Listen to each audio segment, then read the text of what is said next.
सबसे पहला तो आपका इस वीडियो में स्वागत है। आज के इस वीडियो में हम बात करने वाले एक ऐसे टॉपिक के ऊपर जो कि SSC, CGL, CHSL, GD, MTS, RRB, NTPC exams में इसके क्वेश्चंस बनना लाजमी है। हर एक शिफ्ट में एक क्वेश्चन तो मामूली सी बात है आना। तो ये जो टॉपिक है वो है सेंसस जनगणना, जिसके बारे में हम बहुत अच्छे से जानते हैं और इसकी हम डिटेल थ्योरी देखेंगे, इसके डिटेल थ्योरी को समझेंगे और साथ ही साथ इसके 15 पीवाईक्यूज भी कराएंगे जो कि प्रीवियस ईयर बेस्ड है। 2011 की जनगणना है, जैसे कि हमने बताया प्रीवियस ईयर क्वेश्चंस, और इसकी आपको पीडीएफ टेलीग्राम के ऊपर मिल जाएगी। 100+ क्वेश्चंस की पीडीएफ भी आपको मिलती है टेलीग्राम के ऊपर। तो सबसे पहले आप डिस्क्रिप्शन में जाइए, डिस्क्रिप्शन में जाकर टेलीग्राम चैनल के लिंक के ऊपर क्लिक करके आप टेलीग्राम के ऊपर जाएंगे तो वहां पर आप अपने टेलीग्राम चैनल को ज्वाइन जरूर कीजिए। और जनगणना के बारे में जान ही रहे तो आखिर जनगणना होता क्या है इसके बारे में जान लेते हैं। जनगणना एक ऐसा तरीका है जिससे कई देश की जनसंख्या, सामाजिक आर्थिक स्थिति, भाषा, धर्म, लिंग अनुपात, साक्षरता दर आदि की जानकारी मिलती है। भारत में भी जनगणना का इतिहास काफी पुराना है। आधुनिक जनगणना की शुरुआत जो है ब्रिटिश शासन में हुई थी। और मैं और भी बताना चाहूँगा तो हम इसके इतिहास के बारे में विस्तार से समझने वाले हैं और साथ ही साथ 2011 की जनगणना के महत्वपूर्ण आंकड़ों का विश्लेषण भी यहाँ पर करने वाले हैं। तो यहाँ पर जो आपको कौटिल्य की एक तस्वीर दिख रही है अर्थशास्त्र की, तो इसके साथ क्या संबंध है। भारत में प्राचीन काल से ही जनसंख्या की गणना एक परंपरा रही है। कौटिल्य के जो अर्थशास्त्र की किताब है, कौटिल्य द्वारा जो लिखी गई अर्थशास्त्र की किताब है, वो 3री शताब्दी में लिखी गई थी, ये तो हमें मालूम है। लेकिन उसमें उन्होंने बताया कि मौर्य शासन में नागरिकों की गिनती कराई गई थी ताकि संग्रह और सैन्य भर्ती की योजना बनाई जा सके। और हमें ये जो है मुगल काल में भी आबादी की गणना के कुछ रिकॉर्ड्स मिलते हैं। मेयो और रिपन के बारे में अगर बताया जाए तो मेयो ने सबसे पहले तो जनगणना कराई गई थी। कब कराई थी उसने जो है 1872 में सबसे पहले तो जनगणना कराई थी। ये तो हर किसी को आज के वक्त में मालूम ही है जो कि एग्जाम्स की तैयारी कर रहा है। लॉर्ड मेयो ने इसके कार्यकाल में 1872 में सबसे पहली बार जनगणना कराई गई थी। हालांकि यह जनगणना पूरे देश में एक साथ नहीं हुई थी बल्कि अलग अलग हिस्सों में अलग अलग समय पर कराई गई थी। इसमें जनसंख्या, जाति, धर्म, व्यवसाय, मैं क्या बोल रहा हूँ आपको एक बार फिर से ध्यान से सुनिएगा, जनसंख्या, जाति, धर्म, व्यवसाय और साक्षरता की जानकारी यहाँ पर दर्ज की गई। यह पहला प्रयास था, लेकिन इसे आधिकारिक रूप से जनगणना नहीं माना जाता। अब आधिकारिक रूप से जनगणना कौन सी मानी जाती है। अब आधिकारिक रूप से जनगणना की बात की जाए तो वो 1881 में हुई थी जनगणना, उसे माना जाता है। कौन सी 1881 में हुई थी, जो कि लॉर्ड रिपन द्वारा कराई गई थी। 1881 में हुई थी पहली बार, इसे एक साथ पूरे देश में कराया गया था। अब इसे सिंक्रोनाइज्ड यानी कि सिंक्रोनाइज्ड जनगणना इसे कहा जाता है। क्या कहा जाता है, सिंक्रोनाइज्ड जनगणना। अब ऐसा भी क्वेश्चन बना जा सकता है कि 1881 में जो सबसे पहली बार जनगणना हुई थी उसे आखिर क्या कहा जाता है, उसे सिंक्रोनाइज्ड जनगणना कहा जाता है। ये बात जरूर याद रखिएगा। अब ये से क्वेश्चन हमेशा छूटते हैं और बनते भी नहीं ज्यादातर। अगर बन भी गया तो आपको याद रहेगा 1881 के बाद 10 साल में ये जनगणना करने का नियम बना दिया इन्होंने और हर 10 साल के बाद जनगणना हुई। अब 10 साल के बाद हुई 1881 से लेकर, और 1951 से लेकर वो स्वतंत्रता के बाद जनगणना की गई थी। भारत के स्वतंत्र होने के बाद 1991 में पहली बार जनगणना हुई थी। राष्ट्रीय स्तर पर जनगणना कराई गई थी। उसके बाद 1961, 1971, 1981, 91, 2001 और 2011 में जनगणना की गई थी। अब 1900 अगर हम क्या बात कर रहा हूँ मैं, 1951 की अगर बात की जाए तो स्वतंत्र भारत की ये पहली जनगणना थी और विभाजन के बाद जनसंख्या का पता इसमें लगाया गया था। उसके बाद अगर हम 1971 की बात कर ले तो जनसंख्या वृद्धि को रोकने के लिए परिवार नियोजन की नीति पर जोर दिया गया था। 1971 की बात की जाए तो आर्थिक उदारीकरण के बाद शहरीकरण का विश्लेषण इसमें हमें देखने को मिलता है। उसके बाद अगर हम 2001 की बात करें तो आईटी और डिजिटल क्रांति के प्रभाव को मापने के लिए 2001 में इस पर जोर दिया गया था। उसके बाद हम बात करने वाले अब 2011 के जनगणना के ऊपर विस्तार से इसके ऊपर चर्चा करेंगे, इसके हर एक आंकड़े को देखेंगे। अगर जनगणना आयुक्त की बात करें तो आर्य गोपाल स्वामी हुआ करते थे। गृह मंत्रालय के अंतर्गत जनगणना कराई जाती है। तो अभी जो है गृह मंत्री जो है वो अमित शाह है, ये बात भी याद रखिएगा। 2011 की जो जनगणना आयुक्त थे वो डॉक्टर सी चंद्रमौली थे।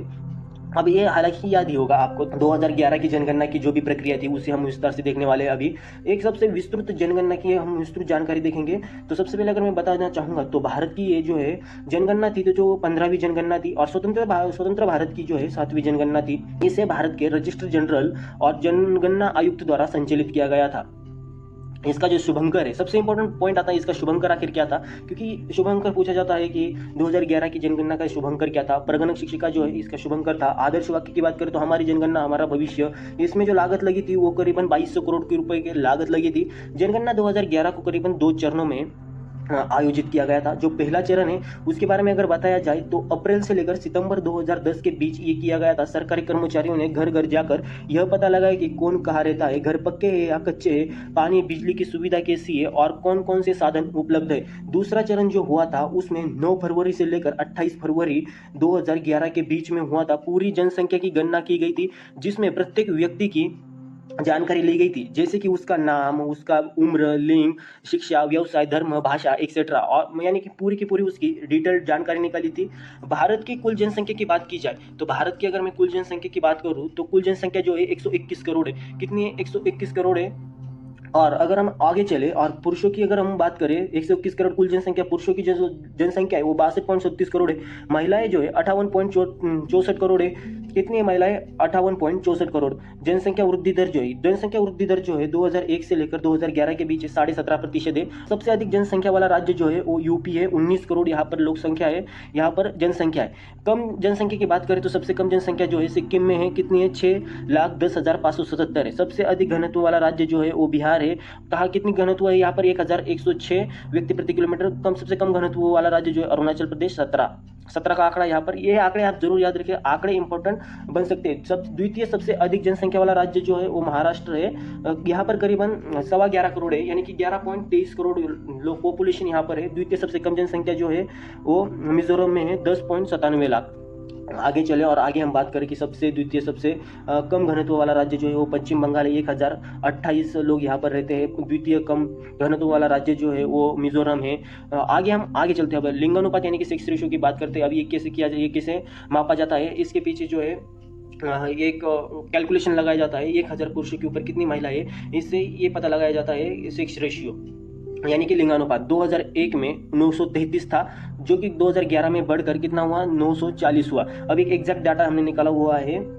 एक आधा अगर आपको लग रहा है गलत है तो आप कमेंट करके बता सकते हो। सबसे अच्छा लिंगानुपात जो है वो केरल में है, 10,084 महिलाएं है वहाँ पर 1000 पुरुषों के ऊपर, जो कि सबसे ज़्यादा है। भारत में जो सबसे ज़्यादा सेक्स रेशियो है वो केरल में है, वहाँ पर 1000 पुरुषों के ऊपर ज़्यादा महिला, यानी कि 1000 से भी ज़्यादा महिला है। कितनी? 1084 महिला। सबसे खराब लिंगानुपात की बात करें तो वो हरियाणा में है, यहाँ पर सबसे कम है। यहाँ पर 1000 पुरुषों के ऊपर सिर्फ 877 महिलाएं हैं। अब आगे चलते हैं हम। द्वितीय सबसे कम लिंगानुपात वाला जो राज्य है उसकी बात करें तो वो पुडुचेरी है। एक मिनट, वो कौन सा है? वो पुडुचेरी है। अगर हम और आगे चले कि द्वितीय सबसे कम लिंगानुपात वाले राज्य की बात करें तो पंजाब है। शहरी लिंगानुपात की बात करें तो 929 है। ग्रामीण लिंगानुपात 949 है। शिशु लिंगानुपात की बात करें तो 919 है। अगर हम पॉपुलेशन की बात करें, देखिए सबसे इंपॉर्टेंट पॉइंट होता है पॉपुलेशन की। कुल जनसंख्या कितनी है अपनी? 121 करोड़। विश्व की कुल प्रतिशत 17.5%, जो कि पूरे दुनिया की 8.1 बिलियन समथिंग पॉपुलेशन है, उसकी 17.5% भारत की जनसंख्या है। पुरुषों की आबादी जो है 51.74% है। महिलाओं की आबादी 48.53% है। शहरी जनसंख्या जो है वो 31.2% है। ग्रामीण जनसंख्या जो है 68.8%। कितनी? 68.8%। अब आगे चलते हैं हम। सर्वाधिक जनसंख्या वाला केंद्र शासित प्रदेश कौन सा है? सर्वाधिक जनसंख्या वाला केंद्र शासित प्रदेश जो है वो दिल्ली है। सबसे कम जनसंख्या वाला केंद्र शासित प्रदेश लक्षद्वीप है। सर्वाधिक दशकीय वृद्धि वाला राज्य जो है मेघालय, 27.95%। अरुणाचल प्रदेश जो है 26% पर है, सेकंड नंबर पर। न्यूनतम दशकीय वृद्धि, अभी न्यूनतम कहने से आप कम ही कह दो, नागालैंड की है सबसे न्यूनतम दशकीय वृद्धि 0.6%। केरल की जो है 4.9% दशकीय वृद्धि। ये पॉपुलेशन है, इतने प्रतिशत से वो बढ़ी है, वो यहाँ पर बताया गया है। नागालैंड की जो है, नागालैंड की माइनस में चल रही है। अब हम आगे बात करते हैं पॉपुलेशन के ऊपर ही बात करने वाले हैं हम अभी। दशकीय वृद्धि वाला जो केंद्र शासित प्रदेश है वो कौन सा है? वो सर्वाधिक जो है वो दादर नगर हवेली में है। सर्वाधिक जो है वो दादर नगर हवेली में है। सबसे कम की बात करें तो लक्षद्वीप में है। कितनी है? 6.3%। केंद्रीय दशकीय वृद्धि वाले केंद्र शासित प्रदेश की बात करें, दशकीय वृद्धि वाले केंद्र शासित प्रदेश की हम बात कर रहे हैं। भारत में जनसंख्या घनत्व प्रति व्यक्ति कितना है? 382 किलोमीटर। अगर पूरे भारत की ओवरऑल देखा जाए तो 382 किलोमीटर है। जनसंख्या घनत्व वाला केंद्र शासित राज्य की बात करें, जनसंख्या घनत्व वाला जो है केंद्र शासित प्रदेश, सर्वाधिक जो है दिल्ली में है 11,320। अगर ओवरऑल इंडिया की बात की जाए तो सबसे ज्यादा तो दिल्ली में ही है, क्योंकि 11,320 ये आंकड़ा बहुत बड़ा है। आप देख सकते हो कि दिल्ली कितना छोटा है और वहां पर इतने ज्यादा लोग, यानी कि इतनी ज्यादा भीड़। अगर सबको एक साथ खड़ा कर दिया जाए तो सबको एक के ऊपर एक रखना पड़ेगा, तब जाकर वो सब मैनेज हो पाएगा। तो न्यूनतम जो है वो अंडमान निकोबार में 46 का आंकड़ा है। अब कुल साक्षरता दर, लिटरेसी रेट 100% लिटरेसी, सर वो रील आपने जरूर देखी होगी।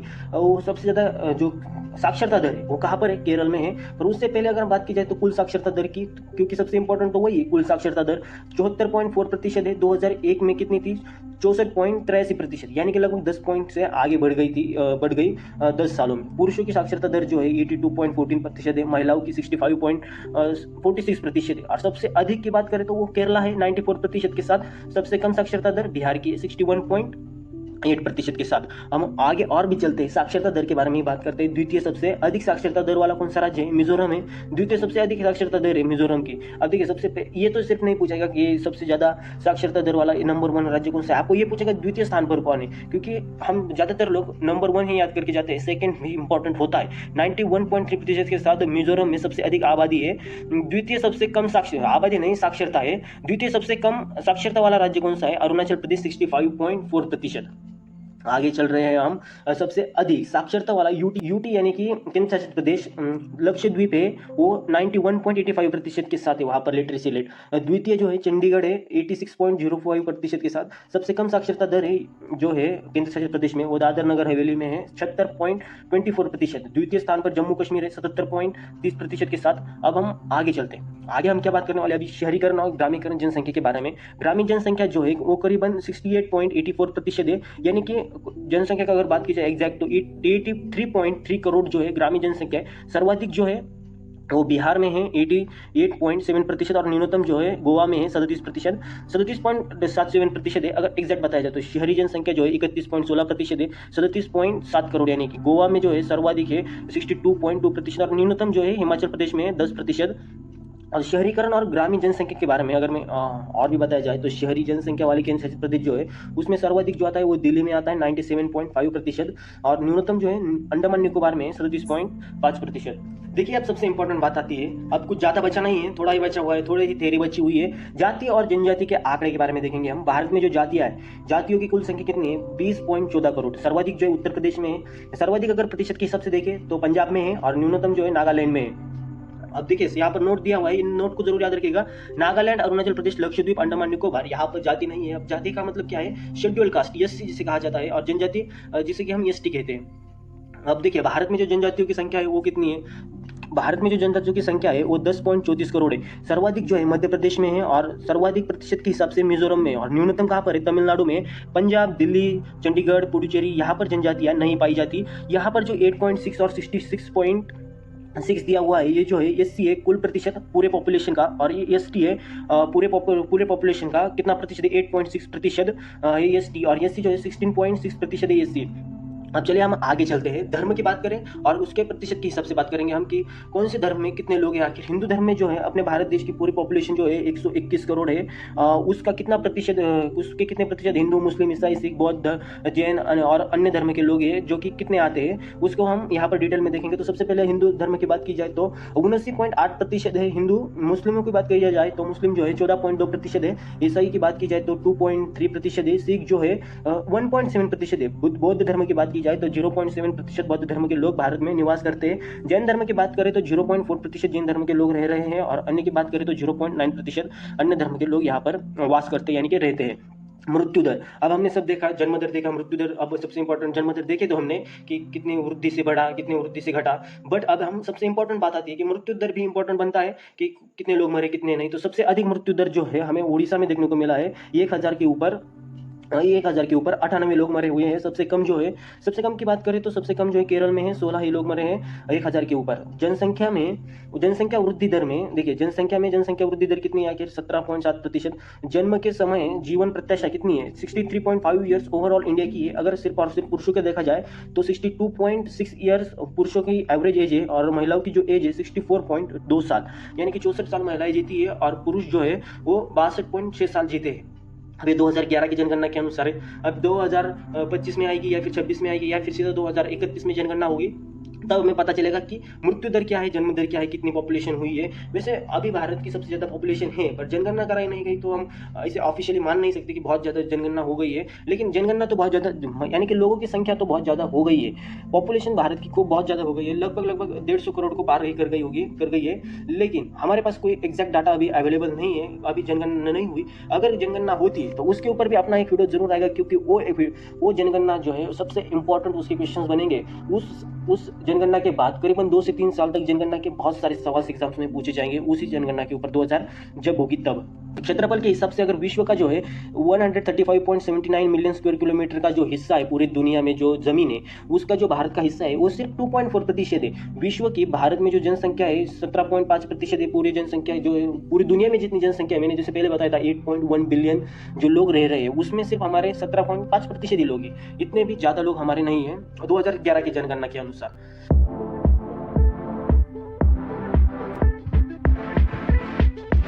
अब देखिए अब हम रैपिड फायर अंदाज में एक अगला डाउ खेलने जा रहे हैं जिसे कि हम कहते हैं प्रीवियस ईयर क्वेश्चंस, जो कि फटाफट ले जाएंगे। इसे हम इसे उड़ाने वाले हैं जैसे कि हम फ्री फायर बीजीएमआई में अपने दुश्मनों को उड़ाते हैं। तो सबसे पहला क्वेश्चन ये क्या बता आपको सबसे पहले मार दे। तो देखिए सबसे पहला क्वेश्चन है जनगणना 2011 के अनुसार भारत की जनसंख्या विश्व की कुल जनसंख्या का कितना प्रतिशत थी।